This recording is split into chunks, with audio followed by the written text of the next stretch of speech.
Hello, Scorpios, and welcome to my channel, Divine Spark Creations Tarot. Thank you so much for being here. This is going to be a general channeled messages reading for the sign of Scorpio for March 2023. Sun, Moon, Rising, Venus, or Cross Watchers, welcome. Everyone is welcome here. I'm going to get right into this reading. I'm going to start out with Oracle and then get one of these affirmation cards over here that I'm trying to point to. They're amazing, so I get good messages out of them. So I'm going to use these at the beginning and at the end. Probably just one each, we'll see. And then I'm going to use this fantastic new giant circle tarot deck that I got that I'm just freaking in love with, even though they're the size of like small, you know, like dessert plates or something. Anyways, I love them. So that is what's going on. And I will get some little clarifiers if I need them in your reading. So let's do this. All right, what does Scorpio need to know? Scorpio. What does Scorpio need to know for March 2023? What's coming in for Scorpio? What kind of guidance can we give Scorpio? Grace. All right, I'm gonna read the bottom one as well. Grace and innocence. Wow. Okay, so innocence is number 25. A trusting nature, originality, spontaneity, open-heartedness, simplicity, and the unexpected. And there's like this lotus with a baby coming out of it.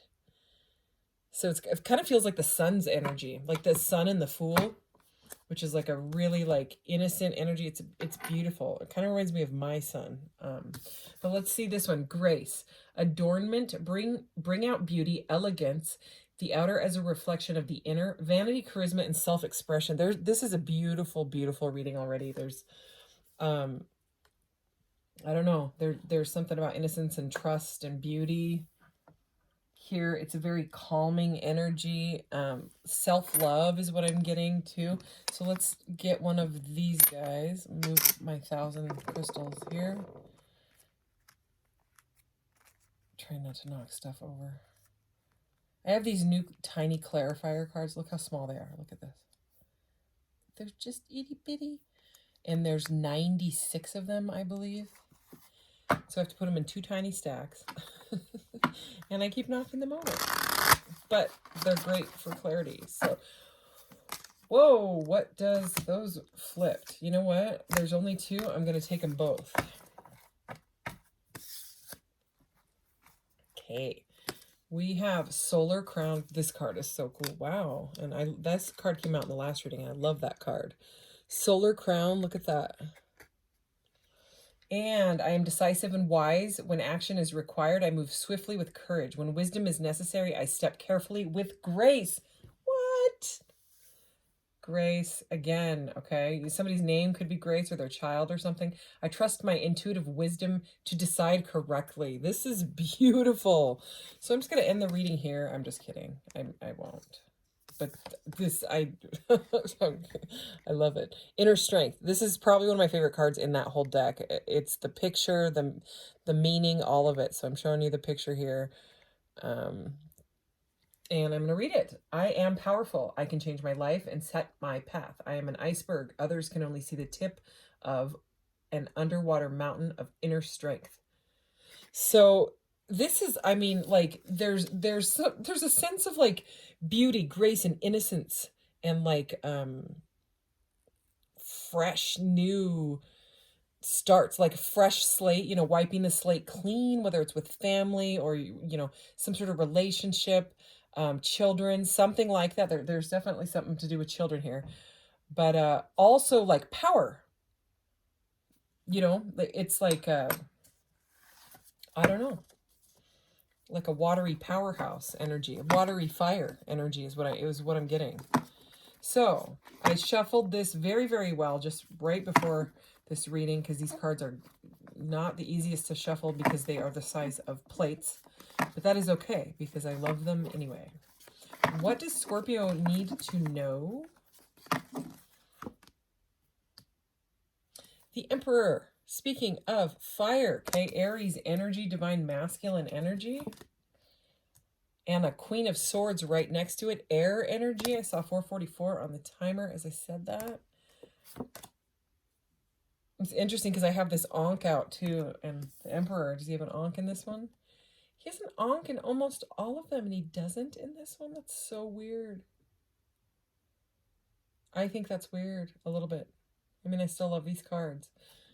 And, you know, the creator of the deck can do whatever. I want to create my own deck. The Eight of Pentacles, hard work. Okay, I love this. What else? The Moon. Okay, Scorpio. This is a Scorpio reading, so the Moon is coming out. I love it. The Star and the Moon. This is powerful. What else? And the Nine of Swords. Well, that is definitely an interesting... let's see what's at the bottom here. Page of Pentacles. Okay. Let's get into this and figure out this reading.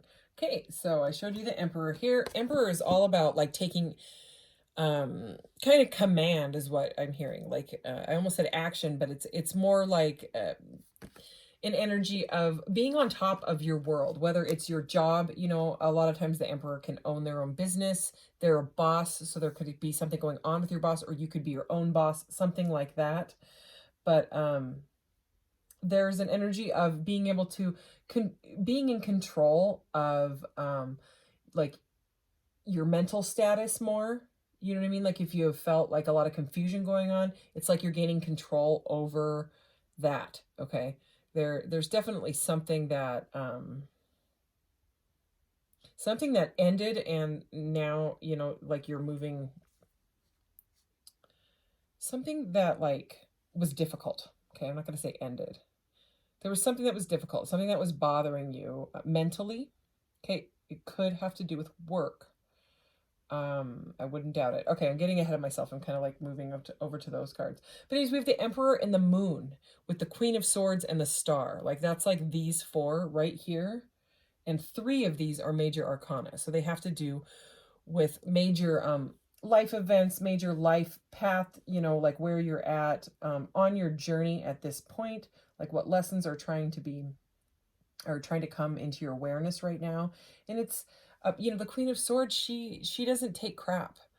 You know, she takes her sword of truth here. I'll show you this card.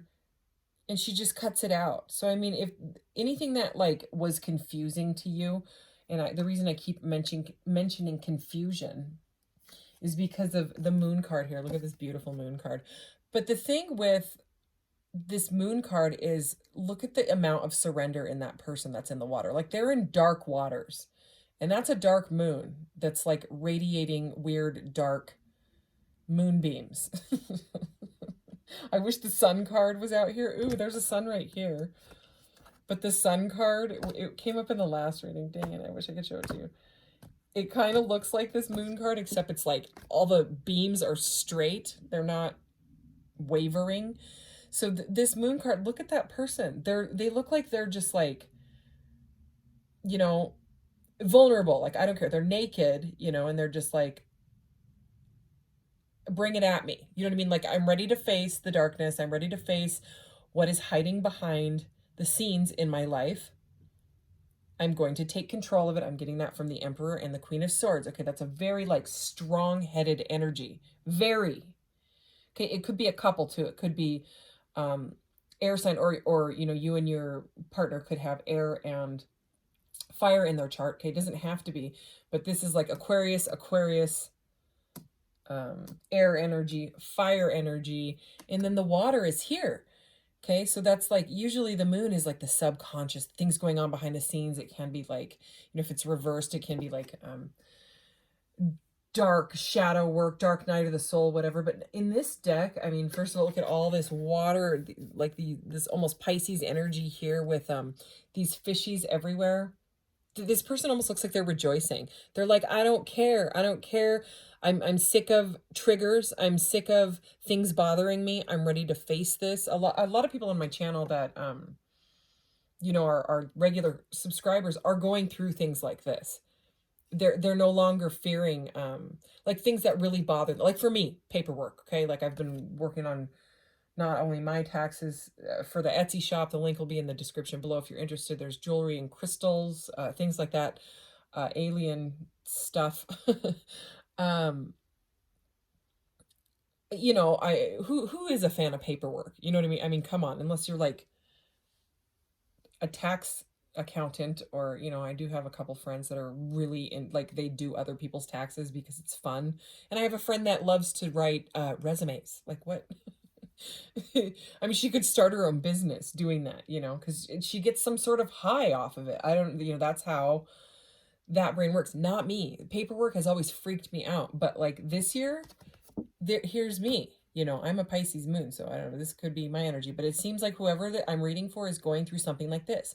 They're just like, okay, I'm going to take it, instead of freaking out and it bringing like the tower moments into every aspect of my life, and then, you know, just being on edge until the tax paperwork is in. They're just like, okay, like I'm going to take it step by step. The waters may be dark, but I'm going to swim through them, even if I have to feel vulnerable and the moon is wavering strange, weird, wavy beams at me. I'm going to keep going forward with that inner strength. Okay, this card here, you know, and your solar crown. So I mean, it's like the moon, the sun, and the star, right? We have the moon, we have the star right here, and the solar crown. So like really, really beautiful, intense energy here. This is like a paradigm shift. This is saying no more confusing. Doesn't matter that it's confusing. Doesn't matter if it's triggering me. Doesn't really bother me anymore. I'm not going to go and get upset over little things that are just like a hiccup in the road or paperwork. Okay. So it's taking control of your life fully and having like some sort of a rebirth moment with the star energy. Okay. You could even be moving into some sort of stardom. Okay. The star can be some sort of a star, like, you know, like on a social platform or on a stage of some sort. Okay. So I'm just saying, like, the star, the Queen of Swords, and the Emperor, those three cards are like shining. Those are strong cards. They're strong. They're strong personalities. They're, you know, and then just the way that that moon, that person in the moon is not like, okay, they're not like this. This is like the past. Even though it came out here, that's the way I'm seeing it in this. Okay. And so the other, to get to these other two cards, and then the one at the bottom, remember, is the Page of Pentacles here. And yeah, it's a sense of trust and innocence when it comes to that naked person in the moon card. Oh yeah, definitely. Look at, I have to show you this because this just caught my eye. So the Cauldron number 50 is here in this Tao deck here, and it's inner alchemy, mastery, spiritual renewal. That's the star. Okay, mastery would be like Queen of Swords and Emperor energy. Spiritual renewal, it can be like the moon as well. Consecrate, contain, rejuvenation, that's a star energy, and discerning wisdom. Yeah. I had to read it. Anyways, so we have the Eight of Pentacles with the Nine of Swords under it. And I mean, you can just see by the energy of these guys. The Eight of Pentacles is all about your hard work. Okay, so you've been working hard at your job. Okay, maybe a little too hard. Okay, or there could have been some conflict at your work. Okay, so something like some sort of hiccup or some sort of frustration. Okay, but it's like you instead of having like a meltdown mentally, you're gaining control over the emotional and the hamster wheel of thoughts that go with this Nine of Swords, because this is like anxiety and stuff. But the way that like she is pouring this water and she's right next to it. So the way that I'm staring at it on the table, it's like this water, okay, is diffusing. And I mean, Scorpio is a water sign, is diffusing. See, to me, it looks like this. She's like dumping this water on. She's like, no, Nine of Swords energy. That's what you've done always, you know, and you get yourself all stressed out. No more of that. Here, have some water. I'm going to dump it all over you. So, you know, instead of like crying, because that person in the Nine of Swords is actually crying, they're going to be like rejuvenated. So interesting. Let's, yeah, and like some sort of a fresh start, even if it's small, and like the Fool's energy where you're starting from nothing. Okay. Which is like, I keep getting from that card there, you know. The Page of Pentacles is here. I'm trying to contain this giant deck. The Page of Pentacles is here, and look at this girl is like, I'm going to take this steady, and I'm going to snuggle up with my cat and sit under a tree with plants everywhere, and not stress myself out. So let's clarify. The Emperor and the Moon. Can we please clarify the Emperor and the Moon? The World. Okay, more major arcana. All major arcana. This is crazy. Okay, I'm going to keep going. Let's do Queen of Swords and the Star. Okay, makes sense. And the Eight of Pentacles and the Nine of Swords. Another major. Holy moly. What's at the bottom of the deck? Another major arcana. What? So whatever you are going through could be already happening in March, is going to, you are going to learn some lessons that you're going to take with you for the rest of your life. It's like these lessons may have been following you around for many, many lifetimes. And you are no longer letting the crud bother you. You've completed this cycle. That vulnerability of that Moon card, the working on the dark self and not being afraid of it anymore, taking control of it, that's the World. Okay? That's the completion of the cycle. And then after that, it starts fresh at the Fool's energy. So I am not surprised that I keep feeling the Fool's energy with this Innocence card here. So it might even feel wavering with those, you know, radiating, wavering moonbeam things. But at the center of your reading is the Star. It's so beautiful. Okay, so under the Star is the Four of Swords, which is about healing from heartbreak, healing from stuff that didn't work, healing from, I'm even feeling this Nine of Swords energy here, you know, because normally the Four of Swords is a person that's like laying down and they're healing, and meditation is like a key word for the Four of Swords, you know, so is healing. Healing is also a word for the Star, okay, also wish fulfillment, okay. It's like, yeah, I'm going to keep going. But look, I mean, look at the image in this Four of Swords. She's not laying down, okay, she's not crying. She is meditating, and she's got like pillars of power all around her. This is someone that is strong, and one of the swords, see it right there, is actually behind her. So I mean, this person is doing some healing like the right way. Like they're not moping on it. This is a strong healing. This is very, very, you know what I mean? This isn't, it may have been rough. It probably was rough. But there's a lot of power and renewal is what I keep hearing. So yeah, renewal and clarity and anyways. So the Eight of Pentacles and the Nine of Swords here, we have the Justice card under it. So yeah, taking accountability, taking responsibility, taking, you know, taking it as it comes and bringing like karmic balance into your life because you're dealing with it the right way, because you've completed this cycle. This is awesome. I love this reading. And the Hierophant, like I said, I was explaining the Hierophant. Yeah, Queen of I don't know what I was about to say. Queen of Pentacles is here, so stability. You know, you're moving into stable energy because of what you've learned, and just said, you know, okay, I don't want the lesson to happen again, because lessons usually, I mean, a lot of times, I'll say, a lot of times they're uncomfortable. Like if it's a repeating lesson, you know.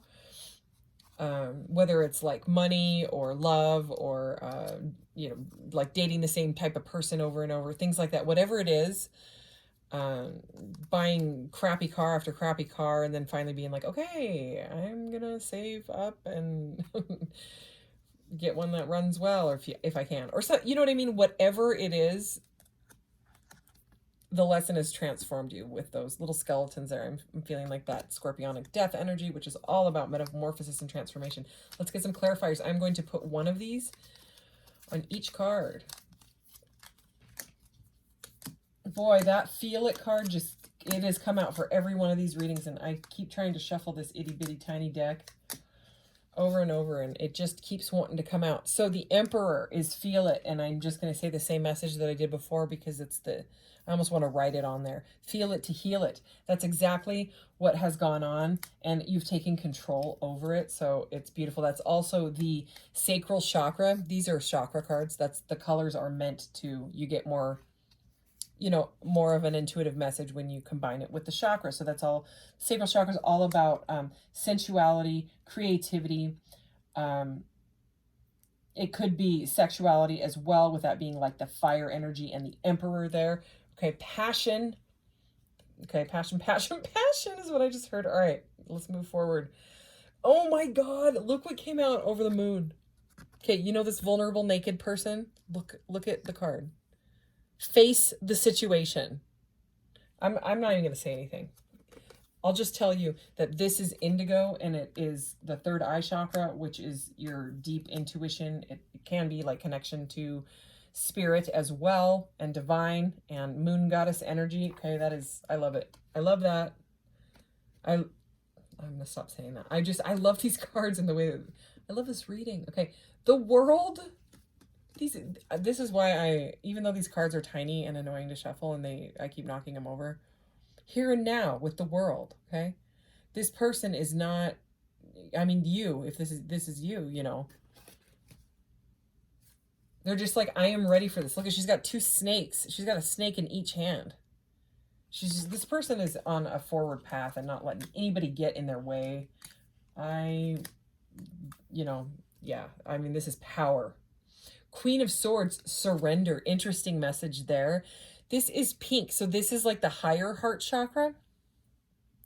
So the higher heart chakra is above the heart chakra. It's the green heart chakra is your heart chakra, and the higher heart chakra is like the unconditional love. Okay, chakra. So, and it says surrender. So if you're feeling too analytical when it comes to stuff, which I wouldn't, I just noticed what is on the 9 of Swords. That's why I stopped talking, because I was going to say, if you're feeling too like analysis paralysis, which is 9 of Swords energy, which the 9 of Swords is right there. Because the Queen of Swords can be a little bit too analytical sometimes. Okay, I'm not saying all the time, but she can get called like the Ice Queen. So if you're being too analytical about it, it's saying surrender it. It's saying come to a place of, try to look at it and surrender to a place of unconditional love and vulnerability and move forward from there. Interesting. So you could have some jealous people around you, because you have the star, and what came out over the star is the red energy. Okay, jealousy. So this isn't like the positive red. This is like the negative red energy. Because there's positive and negatives in all of those 96 million tiny cards I have here. So this is one, and I'm getting an energy that there could be people around you that with this glow up, they're jealous. Whether it's stardom, whether you're writing a book, starting a platform, dancing on stage, starring in movies. I don't know what you're doing, but you cannot let them bother you. It doesn't matter what they think about you. It's a you do you energy. It's just saying with the star and jealous, they're jealous of the glow up. So 4 of Swords, the healing energy says reach out. And I mean, 4 of Swords and the star are both healing. So you could be healing from jealousy wounds of your own, or people around you. That could be as well. So this is green heart chakra energy. This is about love. Okay. So someone that you love that can help you through this healing, they're saying reach out. Either reach out to someone or you're waiting for someone to reach out to you. But regardless, it's green. Again, heart chakra, that's a love energy. Encouragement. Oh, over the 8 of Pentacles. God, I love these messages. Okay, like I think I'm probably going to forever use these as clarifiers, because they're just so spot on. It's so weird. I mean, sometimes I'm like, okay, what is that? But not really. I think that's happened only like once. And, it was one of those things where take it as it resonates message. So probably someone understood it. It usually is for someone. 8 of Pentacles, that hardworking energy, perfecting your skill or whatever it was, or the stress of your job or whatever it is. Okay. Encouragement. So, and this is yellow. So this is your solar plexus. So there could have been something at work that felt like your power was being taken away. And so this is a message of encouragement to keep on moving forward. Okay. Because that person is holding that pentacle like it's so the solar plexus is right below the heart chakra. So it's like right under your ribs. It's almost like right at the bottom. It's right there. This is kind of touching both the heart chakra and the sacral chakra. So, I mean, sometimes people feel anxiety in that area. You know, you might think of it as butterflies, nervousness, things like that when it comes to your project or whatever. But this is saying, like, maybe reach out and get some encouragement from some friends or something like that, but don't let anything or anyone take your power away, or like your project. You know what I mean? If you're afraid that it's not good enough, well, then tweak it so it is. You know, figure out how you can make it better. So, okay. And you know, when I stopped talking earlier, when I glanced down at the Nine of Swords, because I noticed what was on this, and it was so dark looking. Like, glanced down and was like, what the heck? Because everything, it just looked dark. You know, because this card is dark and this little card is dark. So the Nine of Swords, the analysis paralysis nightmare card, you know, here, the message that came out over it is wake up. So it's pretty straightforward. It's pretty blunt as well. It's very Queen of Swords energy. It's like snap out of it, you know, get out of your head type of energy, change your mind, change your life energy. That's what I'm getting out of that. Learn the lesson, move on from it, stop stressing, live your life. Okay. So, and the Justice card. Okay. The Justice card is here. So getting what you have deserved. Okay. Bringing balance, karmic stuff into balance, you know, so you can head towards your correct path, you know, like a course correct is what I think that wake up was, whatever. And look at going well. So anything to do with the justice system or anything like that, yeah, going well. And again, that sacral chakra energy, that could have to do with some sort of passion, something that you love or whatever. Let's go back to this incredible sparkly deck. See, I just knocked these over again. So now there's like a, I thought about putting them in a bowl and just, you know, doing this thing. They won't fit in here. It would be overflowing everywhere. But I love this little thing. I don't want to get a new one. I had a metal one and it hurt my ears. Like the charms clanging around. Anyway, I thought about putting them in a bowl, but then I'll be able to see them. They're going to flip over and I'll figure it out. I'll figure something out. It'll probably be really crafty and cool too. All right, so like some weird dispenser or something. I don't know. I will figure something out though. Okay, this guy just tried to flip on me, so I'm going to pull it out. I'm going to read the one at the bottom too, because I just want to read these cards all day because I love them. Okay, window of gratitude. Okay. And I am grateful. My gratitude fertilizes the gardens of my life. My relationships blossom as I offer genuine appreciation. My attitude of gratitude is a window that shows the brightness of my soul. How amazing. Okay, look at what you got. This is that moon card. Look at all this naked, vulnerable moon energy. I love it. Okay, lunar beauty. I embody beauty. Here's that grace and innocence again that we started with. I embody beauty. As the moon shows a new face every night, I show new facets of my beauty every day. I place no limits on myself. My inner beauty shines like the full moon. Oh my gosh, who are you? I love you. I love the moon as well. So like this energy is like loving yourself in your own body, whatever it may look like, loving your flaws as much as you love like your assets. Like it's about the vulnerability. It's about just being open and saying, this is me, world, and I want to live my best life. I will no longer live in this sort of Nine of Swords energy. I've woken up from the illusion or delusion, the matrix, unplugging, blah, blah, blah, all of that. So anyways, this is such a beautiful reading. I have to go make dinner. So I'm just going to conclude it here because it's amazing. And I will see you in the next reading. I post daily in community and I post shorts daily as well. So you could check those out. And I am almost done with my paperwork. So I will be doing more readings in March than I was in February. I had a couple birthdays and things like that going on. So, all right, Scorpio, thank you. Love ya.